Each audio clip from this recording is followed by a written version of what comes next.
Hello everyone, एक बार फिर से आप सभी का स्वागत है आपका अपने यूट्यूब चैनल एजुकेशनल गैलरी में। दोस्तों डीएवी में कई सारा वैकेंसी आया है। सबसे पहले तो देख लीजिए कहाँ कहाँ वैकेंसी आया है और आप चाहे तो इसको अपने कॉपी पे लिख सकते हैं। पटना में, सिवान में, बेगूसराय में 2 जोन हैं, एक तो सी और डी, बिहार जोन सी, बिहार जोन डी। बेगूसराय, गया, औरंगाबाद, समस्तीपुर, फिर गया, भागलपुर, बक्सर, इन सारे जगहों पे वैकेंसी आया हुआ है डीएवी में। आप जाके इसको अप्लाई कर सकते हैं पीआरटी के लिए, टीजीटी के लिए और पीजीटी के लिए, और एनटीटी मतलब नॉन टीचिंग स्टाफ के लिए भी है। ठीक है, टीचिंग और नॉन टीचिंग दोनों के लिए है। देखिए, applications for CBT 2025 for the post of teaching non teaching invited from 15/10 मतलब 15 अक्टूबर से लेकर 5 नवंबर तक आप इसको भर सकते हैं। 1 candidate must apply for 1 post only, मतलब एक कैंडिडेट एक ही पोस्ट के लिए अप्लाई कर सकते हैं। देखिए, इन सारी चीज़ों को हम अच्छे से हम बता देते हैं कहाँ से आप फिल कीजिएगा। देखिए, सबसे पहले तो इसको पढ़ देते हैं दोस्तों, ताकि चीज़ें पता चल जाए क्लियर क्या क्या है नहीं है। ठीक है, तब आपको फॉर्म भरने में आसानी होगा। अपने से भी भर सकते हैं, कहीं जाने की आवश्यकता नहीं है। ठीक है, सारा चीज़ यहाँ पर हम आपको अपडेट दे देते हैं। देखिए, 1 मिनट, ये डीएवी का है। ऑलराइट, अच्छा खासा सैलरी है दोस्तों, सैलरी बहुत बढ़िया है। आपका जितना बीपीएससी में देगा, बस यही है कि ये गवर्नमेंट सर्विस होता है। ठीक है, और ये प्राइवेट है, लेकिन सैलरी दोनों का, डीएवी का सैलरी बहुत बेहतरीन है। यहाँ पर आपको एक्सपोजर जो मिलेगा वो आपको बीपीएससी में तो नहीं मिल सकता है। ऑलराइट, फिर भी जब तक बीपीएससी नहीं एग्जाम हो रहा है, आप अगर प्रिपरेशन कर रहे हैं तो एक बार अप्लाई करके देख लीजिए। 5 नवंबर तक इसका डेट है फॉर्म भरने का, तब तक अप्लाई करके देख लीजिए, प्रोसेस में रहिए, पता तो चल जाएगा कि इंटरव्यू वगैरह से यहाँ पर कैसे होता है। एक बार जाके तो देखिए, और बस उसके लिए देखिए, application for CBT 2025 for the post of DAV non teaching teaching material staff ministerial staff to appointed, ये भी ठीक है, ये सब है। 15 से लेके आप 5 नवंबर तक भर सकते हैं।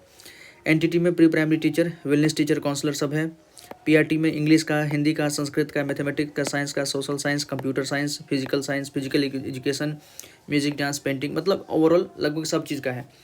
टीजीटी में देखिए, इंग्लिश है, हिंदी है, संस्कृत है, मैथमेटिक्स है, साइंस है, सोशल साइंस, कंप्यूटर साइंस, यहाँ भी सब चीज़ है। पीजीटी में भी लगभग English, mathematics, physics, chemistry, biology, commerce, economics, computer science, history, political science, geography, psychology, home science, sociology, physical education.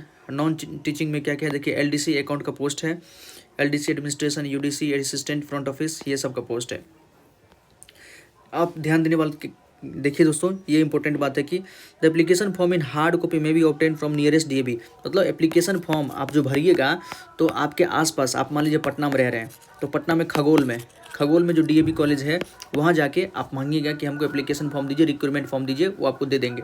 ठीक है, या तो वैसे, नहीं तो आप डाउनलोड भी कर सकते हैं। आपका जो भी नियरेस्ट है, पटना में रह रहे तो पटना में जाइए, गया में रह रहे हैं, गया के आसपास आपके पास कोई कॉलेज मतलब डीएवी का स्कूल है, बेगूसराय में है, कहीं भी औरंगाबाद में है, जहाँ पर रह रहे हैं, जहाँ वैकेंसी निकला हुआ है, वहाँ जाके ले सकते हैं। और डाउनलोड फॉर्म द वेबसाइट, किस वेबसाइट से आपको डाउनलोड करना होगा, फॉर्म कैसा हम वो आपको बता देते हैं तुरंत। वेबसाइट से भी डाउनलोड कर सकते हैं, मतलब आपके दूर है, आप पटना से कहीं दूर है, आप बाहर रह रहे हैं, दिल्ली में रह रहे हैं, ठीक है, वैकेंसी निकला है बिहार में, तो ऑब्वियसली बात है आप बिहार तो आइएगा नहीं, तो ऑनलाइन भी आप उसको डाउनलोड कर लीजिए, उसको भर दीजिए और फिर उसको पोस्ट ऑफिस उसको भेज देना है, ये कर सकते हैं। हम सारा प्रोसेस आपको बता देते हैं। तो 5 नवंबर तक ये चीज़ कर सकते हैं आप। देखिए, पहला फेज़ क्या होगा, 3 फेज़ में टोटल यहाँ पर ज्वाइनिंग होगा। पहला कि स्क्रूटनी ऑफ कैरियर या graph eligibility and selection of candidate eligible for CBT, मतलब आप जो फॉर्म फिल कीजिएगा उसका स्क्रूटनी होगा, उसका जांच होगा कि आप एलिजिबल हैं कि नहीं है। मतलब एक एक हार्ड कॉपी जो यहाँ से भेजा जाता है, जैसे कोई डीवी स्कूल से ले लेगा फॉर्म और उसको भर के वहीं पे जमा कर देंगे। दूसरा क्या करेगा कि कोई कहीं से ऑनलाइन फॉर्म ले लिए, ऑनलाइन फॉर्म निकाल के उसको भर के और स्पीड पोस्ट वहाँ पे भेज दिए। तो वो लोग उस सारे फॉर्म को पहले निकालते हैं, चेक करते हैं कि हाँ एलिजिबल है कि नहीं है। जो एलिजिबल रहते हैं, मान लीजिए सारा एलिजिबल है, ठीक है, तो सबको क्या करते हैं, फेज़ 2 के लिए उनको मतलब एलिजिबल कर देते हैं, वो एग्जाम दे सकता है। सीबीटी कंप्यूटर बेस्ड टेस्ट होगा आपका, देन रिक्वायरमेंट होगा। ठीक है, तो एलिजिबिलिटी क्राइटेरिया क्या है अभी हम बताते हैं, उसको आप डाउनलोड कर सकते हैं। और फेज़ 1 का जो एप्लीकेशन फॉर्म है उसको भी आप डाउनलोड कर सकते हो, वो भी हम आपको बता देते हैं। देखिए, फेज़ 2 में क्या होगा, ये तो फेज़ 1 में आपको भर के देना है।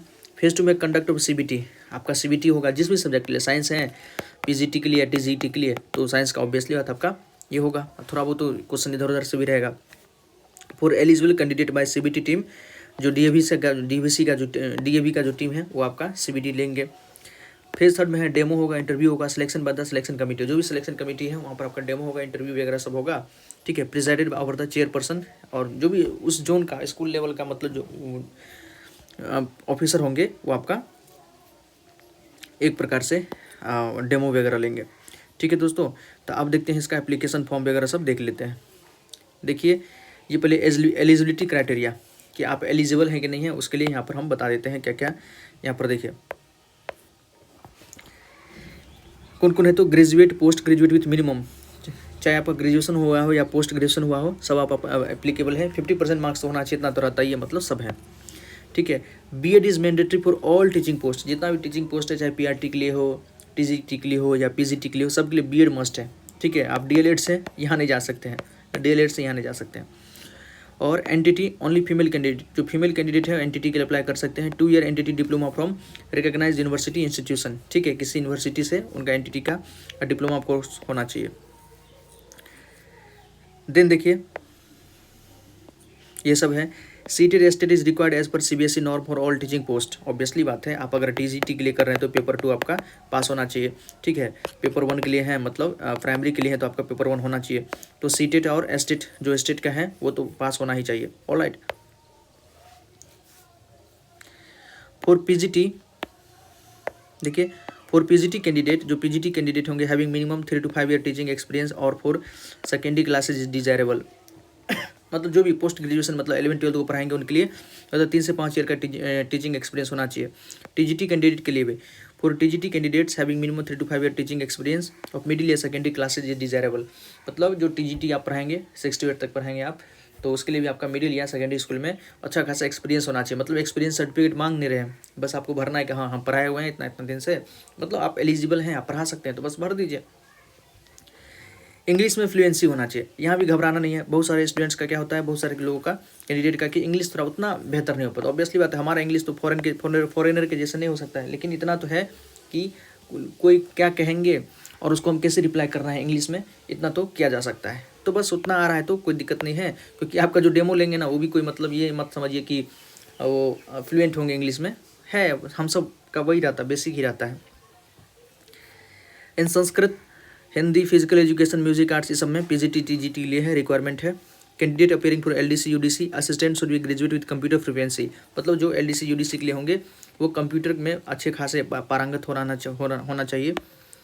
ओके दोस्तों, और देखिए आगे देखते हैं।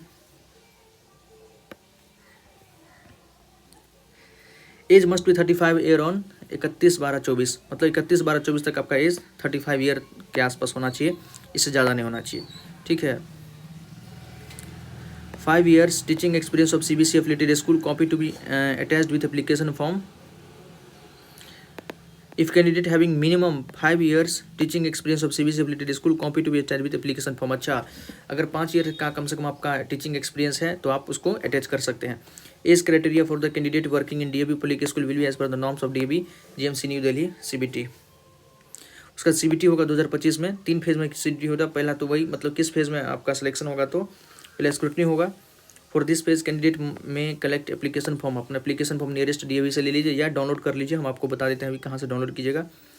Duly field an application form along with needed self attested copy of document, मतलब उसको भरना ही है और उसमें किसी प्रकार का डॉक्यूमेंट मांग रहा है तो आपको उसको सेल्फ अटेस्ट करना, ऑब्वियसली बात है, ओरिजिनल तो देना नहीं है, जीरोक्स दे दीजिए। इसको कहाँ भेजना है, must be deposited to any nearest DAV school, आपके आसपास जिसमें जैसे गया में आप देना चाहते हैं तो गया का जो भी एड्रेस है वहाँ पर आपको उसको या तो खुद से जाके या तो स्पीड पोस्ट वहाँ से उसको भेज सकते हैं। और मैं सेंड बाय रजिस्टर्ड या speed post to any nearest DAV school, ठीक, या तो खुद जाके जमा कर सकते हैं, नहीं तो स्पीड पोस्ट से आप उसको भेज सकते हैं, ऑलराइट। नेक्स्ट में होगा CBT होगा उसका, तो CBT होगा आपका test. Fee will be applicable for phase 2, मतलब फेज़ 1 के लिए कोई फी नहीं लग रहा है, फेज़ 2 के लिए आपका टेस्ट फी लगेगा। The eligible candidate after scrutiny of application form will be inform for online registration, मतलब उनको इन्फॉर्म कर दिया जाएगा आपके मोबाइल नंबर पे, ईमेल के माध्यम से, और उनको मतलब कहा जाएगा कि आप ऑनलाइन फॉर्म को भरिए, उसमें आपको जो पैसा लगना होगा वो लगेगा। Keep visiting this website for further update. DAV CBT 25 qualified candidate will be issued provisional एजुटी card by DAV CMC with this PEC candidate may apply at DAV school across the country wherever the vacancy exist, मतलब उनको आपको एक card देंगे और जहाँ भी कोई वैकेंसी होगा, अगर पहले के लिए आप एलिजिबल हैं या इसके लिए अगर फेज़ 2 में भी अगर हो गया तो आप वहाँ से कर सकते हैं। थर्ड में डेमो इंटरव्यू है। No candidate will be allowed to appear in the CBT from the school spouse relative is working. मतलब मान लेते हैं कि आपका कोई स्पाउस या मतलब कोई रिलेटिव आपका पटना में काम कर रहा है, तो आपको पटना में कभी भी इंटरव्यू नहीं लिया जा सकता है। ऑब्वियसली तो थोड़ा बहुत तो होता ही है कि अपना आदमी है, थोड़ा कर देते हैं, निकाल देते हैं, तो ये चीज़ यहाँ पर थोड़ा ध्यान रखा जाएगा। हाँ, किसी को पता नहीं तो फिर उतना थोड़ी चेक करेगा, कोई आपसे पूछ लेगा कि आपका कोई रिलेटिव यहाँ पर काम तो नहीं कर रहा है, तो ऑब्वियसली बात आप झूठ तो बोलिएगा नहीं, वो चीज़ है। Regular staff member are aspiring for upgradation at a higher post designation if there is vacancy in the school must appear in CBT 25। मतलब कोई अगर स्टाफ है अप ग्रेजुएशन चाहते हैं तो उनको CBT में अपीयर होना पड़ेगा। कुछ और इंपॉर्टेंट देखिए, CBT qualified candidate who have got employment at DAV school by virtue of CBT 24 did not appear in CBT 25। मतलब जिनको 2024 में CBT अपीयर किए थे और वो क्वालिफाई हो गए तो उनको CBT 25 में अपीयर नहीं होना है। Only if he is continue to work in the same school at the same post. However, for joining another DAV school in the same other state, the candidate will have to appear CBT 2005। मतलब किसी दूसरे state में या किसी दूसरे college में जाना है, उसको स्कूल में जाना है तो उसको CBT देना होगा फिर से। The candidate must use their RMN registered mobile number and their own email ID to log in the first CBT station form. The same number mobile email ID will be required to access the admit card। मतलब admit card को access करने के लिए आपका email ID और वही mobile number होना चाहिए, ये तो बेसिक है। Duplicate application will not be accepted for CBT 25। मतलब गलत एप्लीकेशन फॉर्म मत भरिएगा। Each candidate must apply for one post only one at the centre. मतलब पटना में आप किसी एक ही पोस्ट पे कर सकते हैं। साइंस का अगर करना है, बायोलॉजी का करना है तो या तो साइंस या तो ऑब्वियसली बात ये PGT का हो गया, ठीक है, और TGT के लिए तो साइंस हो सकता है। तो किसी एक ही पोस्ट के लिए आप अप्लीकेबल हैं। हाँ, आप अलग अलग मतलब गया में भरना है, पटना में भरना है, बेगूसराय में भरना है, तो अलग अलग पोस्ट के लिए आप भर सकते हैं। DAV CBT will be conducted for all the posts collectively. However, different DAV school for the zone state may have vacancies for different posts as per requirement। जितना भी है वैकेंसी यहाँ पर जरूरी नहीं कि सब एक ही जगह होगा, अलग अलग जगह पे है, वो आप वहाँ पर भरिए, अगर किसी में हो जाता है तो फिर आपको वहाँ पर भेज दिया जाएगा। Final selection will be made on the basis of demo panel interview. Demo होगा, पैनल इंटरव्यू होगा, देन आफ्टर आपका फाइनल सिलेक्शन हो जाएगा। Services are liable to be transfer to any of the DAV public school as per DAV GMC। मतलब कहीं पर भी transfer किया जा सकता है आपको, ये भी बात है कि अगर उसको रिक्वायरमेंट होगा तो वो कहीं पे आपको ट्रांसफ़र कर सकता है। तो ये तो दोस्तों कि कैसे कैसे एलिजिबिलिटी क्राइटेरिया क्या है। अब देखिए फॉर्म, एप्लीकेशन फॉर्म ये है, DAV college managing committee, Chitragupta road, Paharganj, Delhi, ये एप्लीकेशन फॉर्म है, ठीक है। इसको देखिए किस पोस्ट के लिए अप्लाई कर रहे हैं आप, teaching post, PGT, TGT, PRT, nursery, यहाँ पर उसको लिख दीजिए, ठीक है, PGT लिख या इसे टिक कर दीजिए, ठीक है, या तो अगर नॉन टीचिंग पोस्ट के लिए तो यहाँ टिक कर दीजिए, ऑलराइट। अगर नहीं है तो मतलब उसको ऑब्वियसली बात नहीं कीजिए। PGT में भी मेंशन सब्जेक्ट अप्लाइड फॉर, किस सब्जेक्ट के लिए आप कर रहे हैं तो उसका सब्जेक्ट को भी मेंशन करना है, ये अपना बेसिक डिटेल वगैरह सब देना है। आपका फर्स्ट नेम क्या है, लास्ट नेम क्या है, फादर्स नेम क्या है, मदर्स नेम क्या है, nationality, religion, date of birth, ये सब तो बेसिक चीज़ भरा जा सकता है। Mobile number, email address, WhatsApp number, ये सब आप भर दीजिए ताकि वो आपसे कांटेक्ट कर पाएँ। कंप्यूटर में प्रोफिशिएंसी है कि नहीं, ये सब सच बोलना ही है, अगर है तो है, नहीं है तो नहीं है, कोई बात नहीं। लैंग्वेज क्या क्या स्पोकन करते हैं आप, हिंदी, इंग्लिश, इसके अलावा कोई और है तो वो भी लिख सकते हैं। किसी DAV स्कूल में काम किए हैं कि नहीं किए हैं, तो किए हैं तो येस, नहीं किए हैं तो नहीं, नो, ठीक है, नो तो no.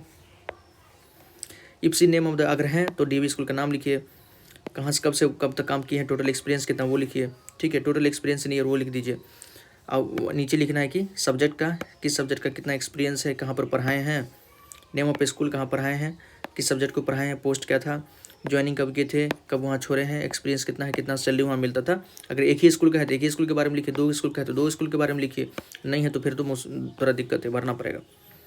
Then after educational qualification, 10th का बोर्ड आपका क्या था, CBSE है, बिहार बोर्ड है, ICSE है, जो भी है, पास कब किए थे, कितना मार्क्स आया था, टोटल मार्क्स में परसेंटेज क्या था, डिवीज़न क्या रहा, ठीक है।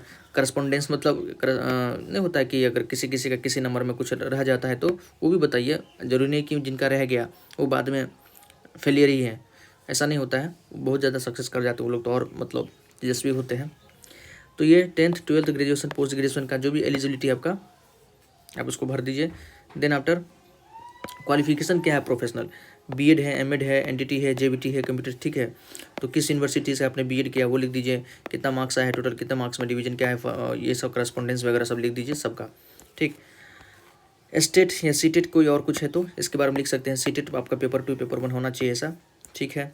How can you contribute to the school beside teaching your subject, select your interest, मतलब टीचिंग के अलावा आप कैसे वहाँ पर कुछ और योगदान दे सकते हैं अपना, तो गेम्स एंड स्पोर्ट में दे सकते हैं, कोई इवेंट ऑर्गेनाइज कर सकते हैं, ड्रामा नुक्कड़ में, करियर काउंसलिंग में, yoga, painting, dance, literacy activities, art and craft, music, ये सब में से किसी चीज़ को एक मतलब जो भी चीज़ आप में आप प्रोफिशिएंट हैं जो आप कर सकते हैं, ठीक है, तो वहाँ पर लिख सकते हैं। सेवा कम्युनिटी वेलफेयर प्रोजेक्ट। डॉक्यूमेंट क्या क्या अटैच करना है देखिए, ये इंपॉर्टेंट है। एजुकेशनल सर्टिफिकेट, मतलब जो बीएड किए हुए हैं आप उसका सर्टिफिकेट होना चाहिए। प्रोफेशनल सर्टिफिकेट, आपका टीचिंग एक्सपीरियंस है तो वो कर दीजिए। एक्सपीरियंस लेटर वगैरह, आईडी प्रूफ, आधार कार्ड है वो, 2 फोटोग्राफ दीजिए, और डिक्लेरेशन, एक घोषणा पत्र दीजिए कि मैं यहाँ के लिए अप्लाई करना चाहता हूँ। डिक्लेरेशन यहाँ पर है, यहाँ इस डिक्लेरेशन फॉर्म को मतलब वही भर के मतलब इसको भर दीजिए, बस हो गया। और इसको स्पीड पोस्ट के माध्यम से या जाके सीधे आप कॉलेज में, स्कूल में आप डिपॉजिट भी कर सकते हैं, नहीं तो स्पीड पोस्ट के माध्यम से जहाँ से भी हो। आप जैसे दरभंगा में रह रहे हैं तो आराम से दरभंगा से आप पटना के लिए अप्लाई कर सकते हैं, दरभंगा से गया के लिए अप्लाई कर सकते हैं, बेगूसराय के लिए अप्लाई कर सकते हैं, औरंगाबाद कहीं के लिए भी अप्लाई कर सकते हैं। तो ये था दोस्तों, इस प्रकार से आप इस सारे फॉर्म को भर सकते हैं। कोई क्वेरी हो तो कमेंट सेक्शन जरूर बताइएगा। और 5 नवंबर याद रखिएगा, 5 नवंबर इसका लास्ट डेट है। 5/11 से पहले इसको भर के आपको भेज देना है, ठीक है, भर के आपको भेज देना ताकि वहाँ पहुँचे, वो स्क्रूटनी करें। देन आपका जो सेकंड फेज है CBT, एक बार आप अपेयर होकर देखिए कि CBT में क्या क्या पूछता है, ठीक है, क्योंकि उसका अगर CBT पास हो जाते हैं तो इंटरव्यू में जाकर देखिए, थोड़ा अच्छा लगेगा, एक्सपीरियंस मिलेगा कुछ ना कुछ। होना नहीं होना तो बाद की बात है, ईश्वर करे हो जाए। जब तक BPSC इधर कुछ कर नहीं रहा है तब तक तो आप यहाँ पर अप्लाई कर सकते हैं। तो थैंक यू दोस्तों, कोई क्वेरी हो तो कमेंट सेक्शन जरूर पूछेगा। धन्यवाद।